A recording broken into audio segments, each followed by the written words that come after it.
नमस्कार प्रेक्षकांनो, इन्स्पेक्टर मंजू या मालिकेच्या आजच्या जबरदस्त भागामध्ये आपल्याला खूपच इंटरेस्टिंग तेवढाच धमाकेदार ट्विस्ट आता पाहायला मिळतोय। तर मित्रांनो, आपल्या मंजूनी मात्र सत्यदादासाठी एक जबरदस्त असं कॅन्डल लाईट डिनरचं सरप्राईज प्लॅन केलेलं असतं। आता मात्र आजच्या भागामध्ये नेमकं काय घडणार आहे, पूर्वा मॅडमचं आता कसा संताप होणार आहे, पूर्वा मॅडमची कशी फजिती होणार आहे, हे सगळं प्रेक्षकांनो आजच्या भागातच आपल्याला पाहायला मिळतंय। आजचा भाग खूप इंटरेस्टिंग आहे, त्यामुळे शेवटपर्यंत नक्की बघा। चॅनलवरती नवीन असाल तर चॅनलला नक्की सबस्क्राईब करा, व्हिडिओला लाईक करा। तर मंडळी, पूर्वा मॅडम जे असतात दिवसभर आता सत्या मंजूची ताटातूट करण्यासाठी नको ते प्लॅन करत असतात। सत्याला 5-5 मिनिटाला चौकशीसाठी आतमध्ये बोलवत असते। मंजू तिकडे कलेक्टरच्या ड्युटीला लागलेली असते आणि इकडे मात्र प्रेक्षकांनो पडवळ आता विचारत असतो, सत्यदादा काय चाललंय, मॅडम तुम्हाला जास्तच त्रास द्यायला लागतात। तेव्हा प्रेक्षकांनो सत्य आता आतमध्ये जातो, तेव्हा ती मॅडम म्हणते, थांब मी कॉलवर आहे, थांब मी बिझी आहे, असं करून त्याला नुसती त्रास देत असते। होय प्रेक्षकांनो, 5-5 मिनटं असं करून ती त्या बिचाऱ्याला 10-10 वेळा इकडे बोलवते आणि नुसत्या चक्राच मारायला लावते। आता सत्या विचार करतो की या पूर्वा मॅडम दिसतात तेवढ्या अजिबातच साध्या नाही आहेत, यांनी आता हे सगळं जाणून बुजून करायचा प्लॅन केला आहे। इकडे वाघमारेला त्यांनी बिझी केलं आहे, इकडे मलाही त्रास देतात, चौकशीसाठी अडकवून ठेवतात, आमच्या दोघाला वेगळं करण्यासाठी बहुतेक त्यांचा हा प्लॅन आहे। आता मला कळत नाही आहे, पण मुद्दामून हे सगळं का करतायत, त्यांना चांगलंच माहिती आहे की काही जरी झालं तरी भारती मावशी हे सगळं बघत असते। इकडे पडवळसुद्धा बघतो, पप्प्या जो असतो ना, पप्प्या मात्र सत्यादादाला पाणी चहा सगळं विचारत असतो आणि तो आता काही घेत नाही। तेव्हा आता तो म्हणतो, वाघमारे बिचाऱ्या दिवसभर उन्हामध्ये तिकडे उभ्या आहेत, किती त्रास होत असेल त्यांना, आधीच एवढी गरमी वाढली आहे, त्याला फक्त आणि फक्त मंजूची भीती वाटत असते, तिची काळजी वाटत असते की एवढ्या उन्हामध्ये वाघमारे कसं काम करतील आणि हे सगळं ती पूर्वा मॅडम मुद्दामून करते, हे मात्र प्रेक्षकांनो सत्यादादाला कळून चुकले। आता मात्र तिला कुठलंच काम नसतं, पण ती दाखवत अशी असते की ती खूप बिझी आहे, म्हणून ती 5-5 मिनिटाला सत्याला निरोप करते आणि जेव्हा सत्या केबिनमध्ये यायचा प्रयत्न करतो तेव्हा मात्र त्याला बिझी आहे, अजून थांब असं म्हणून अडवून ठेवते। सत्याला 10 वेळा चक्रा मारायला लावल्या आणि तिकडे मात्र मंजू जी असते प्रेक्षकांनो कलेक्टर साहेबांच्या मागे दिवसभर तिची ड्युटी असते, दिवसभर तिचं काम चालू असतं। मंजू आता पूर्ण दिवस झाला तरी तिकडेच बिझी असते, दिवसभरातून ऊन लागून घाम येऊन मंजू बिचारी परेशान झालेली असते। आता ती विचार करते की बिचाऱ्या सत्याला माहीत असेल की नसेल, जर त्याला माहिती असेल तर आत्तापर्यंत सत्य आला कसा नाही, याला पूर्वा मॅडम काही जास्तच त्रास देत आहेत की काय। इकडे सत्या विचार करतो, पूर्वा मॅडम मुद्दामून जुन्या गोष्टी उकरून काढतायत, मुद्दामून मला याच्यामध्ये गुंतवण्याचा प्रयत्न करतायत, आता मात्र यांचं काय प्लॅन आहे तो काही मी सक्सेस होऊ देणार नाही आहे। इकडे मात्र प्रेक्षकांनो पूर्वा मॅडम जी असते संध्याकाळची आता रात्र झाली आहे, ती एकदम बाहेर येते। फडतरे काय आहे, या आरोपींना इथे जे बसलेत त्यांना तुम्हाला आतमध्ये टाकायला सांगितलं होतं ना, मग का नाही केलं तुम्ही ते काम, तुम्हाला एकदा सांगितलं की पटकन करत जा।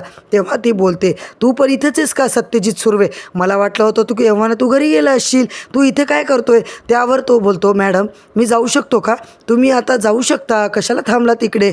तेव्हा मात्र सत्या तिच्याकडे रागात बघतो, त्यावर आता ती बोलते, काय ऐकायला येत नाही आहे का, अरे तू गेला तरी चालेल। तेव्हा तो बोलतो, मोबाईल। आता मात्र प्रेक्षकांनो फडतरीच्या हातातून आता त्याचा मोबाईल वगैरे वापस द्यायला सांगितलं आहे। अक्षरशः दिवसभर त्या सत्याला तिने तिकडे ताटकळत ठेवलं होतं।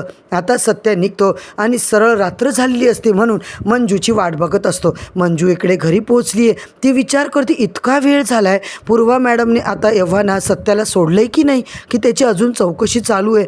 घरी आल्याबरोबर आता सत्या खूप चिडणार आहे, मंजूला तेच वाटतं की आता सत्या चिडेल आणि न खाता पिता तो झोपी जाईल। त्याला राग आला की तो अजिबात काही खात नाही, कारण दिवसभरही त्याने कुठं काही खाल्लं आहे का नाही मला तर काहीच माहीत नाही आहे। ती विचार करते आणि सत्याचा राग घालवण्यासाठी आता मी काय करू, तर आता सत्या मात्र प्रेक्षकांनो माझ्यासाठी काय काय करतो, मी जेव्हा रुसते, मी जेव्हा अपसेट असते, नाराज होते, तेव्हा सत्या कसं माझ्यासाठी काहीतरी प्लॅनिंग करतो, कॅन्डल लाईट डिनर वगैरे मस्त अरेंज करतो।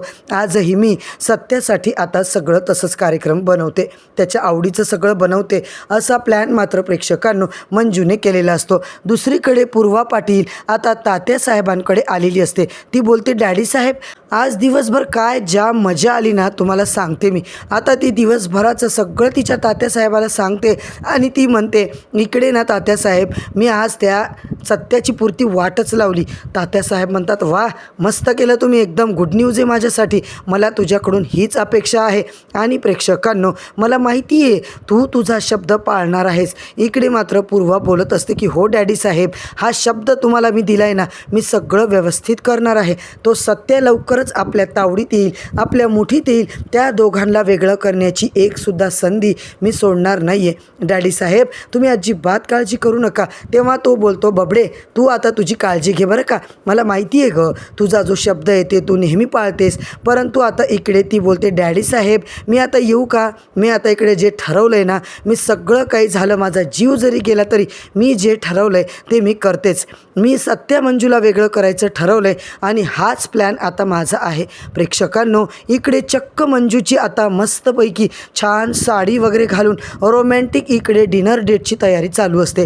ती खाली येते, सुंदर आता तयार झालेली असते, मस्तपैकी स्वयंपाक करते. सत्याला जे जे काही डिशेस आवडतात, पोळी भाजी, त्याला काय आवडतं ते सगळं बनवते आणि टेरेसवर मात्र सगळी अरेंजमेंट करते. कॅन्डल लावते, बलून लावते, हार्ट शेपचे बलून लावते. प्रेक्षकांनो इकडे मध्यभागी तिने मस्त टेबल लावलेला असतो, सगळीकडे फुलांचं डेकोरेशन केलेलं असतं आणि एक नंबर असं रोमॅन्टिक वातावरण तिने बनवलेलं असतं. आता बॅकग्राऊंड तर इतका सुंदर बनवते ना, मंजूला वाटतं काही करून सत्याला खुश करायचे. दिवसभर त्या पूर्वा मॅडमने त्याचं डोकं खाल्लं असेल, सत्य येऊन चिडचिड केली तर त्याला हे सगळं बघून आनंद होईल. म्हणून मात्र इकडे चक्क मंजूची जोरदार तयारी चालू असते. तर प्रेक्षकांनो ती आता विचार करते, सत्य आत्तापर्यंत यायला हवा होता. ती त्याची वाटच पाहते, त्याला फोन लावते पण त्याचा फोनही लागत नाही. तेव्हा ती म्हणते सत्य आता येत असेल. लगेच प्रेक्षकांनो सत्य मात्र बाहेर गाडी घेऊन येतो. त्याच्या गाडीचा आवाज मंजूला येतो आणि सगळी तयारी करून मंजू रेडी असते. सगळं वरती येऊन ती आता रेडी होते. तेवढ्यात सत्य येतो. पाणी पीत आता वाघमारे वाघमारे अशा जोरजोरात आवाज देतो, पण त्याला मंजू कुठेच दिसत नाही. आता त्याला भीती वाटते. तो विचार करतो की वाघमार घरी आली आहे की नाही, की तिकडंच कुठं काय पडली की काय चक्कर येऊन. आता मात्र प्रेक्षकांनो मंजू टेरेसवरून सत्यादादाला मेसेज करते, पटकन तू टेरेसवर ये, अर्जंट काम आहे. इकडे प्रेक्षकांनो आता मात्र सत्या घाबरतो आणि धावत पळत तो टेरेसवर जातो. वाघमारे काय झालं? तो बोलतो, वाघमारे मला मेसेज का केलाय? मेसेज काय खेळताय? बोला पटकन काय झालं? तेव्हा मात्र मंजू म्हणते, सत्या तू पटकन टेरेसवर ये रे, मला अर्जंटली काम आहे तुझ्यासोबत, मला बोलायचं आहे. सत्याला वाटतं वाघमारे अशा काय मला आवाज देतात घरातल्या घरात, काय झालं असेल. इकडे तो आता धावत धावत जातो. वाघमारे वाघमारे जोरजोरात आवाज देतो. वरती गेल्यानंतर प्रेक्षकांनो तो सगळा सीन बघून त्याला आता अजिबात कळत नाही की काय चाललंय. मंजू मॅडम मागून येते आणि मात्र सत्याला मागूनच मिठी मारते. होय प्रेक्षकांनो इकडे मात्र आता आपण पाहतोय सत्या आता बोलतो, काय चाललंय वाघमारे? सत्या इतका वेळ का लावलास रे तू? घरी परत यायला इतका उशीर? तेव्हा आता तो बोलतो, वाघमारे ते सोडा, पण मला सांगा तुम्ही हे सगळं काय केलंय? अहो का? अहो म्हणजे दिवसभर तुम्ही सुद्धा थकलात, तुम्ही येऊन आराम करायचं, झोपायचं, हे कशाला एवढा प्रपंच करत बसलात? इकडे मात्र मंजू म्हणते, अच्छा कशाला केलं? आणि एकदम ती रुसूनच बसते. आता वाघमारे रुसल्यावर सत्याला भीती वाटते. सत्या स्वतःच्या मनालाच म्हणतो, अरे वेडा आहेस का सत्या? वाघमारे एवढ्या दमून भागून थकून आल्यात तरी त्यांनी इतकं सगळं तुझ्यासाठी केलंय आणि तू कशाला त्यांना आता निगेटिव्ह बोलतोयस, कशाला प्रश्न विचारतोय? अरे डोकं जरा थंड ठेव बाबा, असं तो स्वतःलाच बोलत असतो. आता काही झालं तरी वाघमारेंसाठी मात्र आपल्याला त्यांची समजूत काढायलाच पाहिजे. सत्या बोलतो, वाघमारे मला माहिती आहे हे सगळं तुम्ही माझ्या प्रेमासाठी केले. मंजू बोलते, हे सगळं मी फक्त तुझ्यासाठी केले. आधी सजावट केली, मग तुझ्या आवडीचं जेवण बनवलं आणि इतकं सुंदर सरप्राईज फक्त तुझ्यासाठी. तेव्हा तो मात्र सत्या तिचा हात हातात घेतो, तिची माफी मागतो आणि तिला सॉरीसुद्धा बोलतो. तर मित्रांनो आजच्या या रोमॅन्टिक वातावरणामध्ये आजचा भाग तर संपतो. आता उद्याच्या भागामध्ये आपल्याला जबरदस्त आता वळण पाहायला मिळणार. इकडे मंजू सत्या छानपैकी रोमॅन्टिक त्यांचं आता वातावरण बनवलेलं असतं. मस्त एकमेकांना खाऊ घालतात, एकमेकांसोबत गप्पा मारतात. इकडे मात्र छानपैकी सत्या तिला पूर्णपणे गुडघ्यावर बसून प्रपोज करतो. मंजूसुद्धा सुद्धा त्याच्या प्रपोजलला होकार देते आणि त्यांची अर्धी रात्र प्रेक्षकांनो अशीच निघून जाते.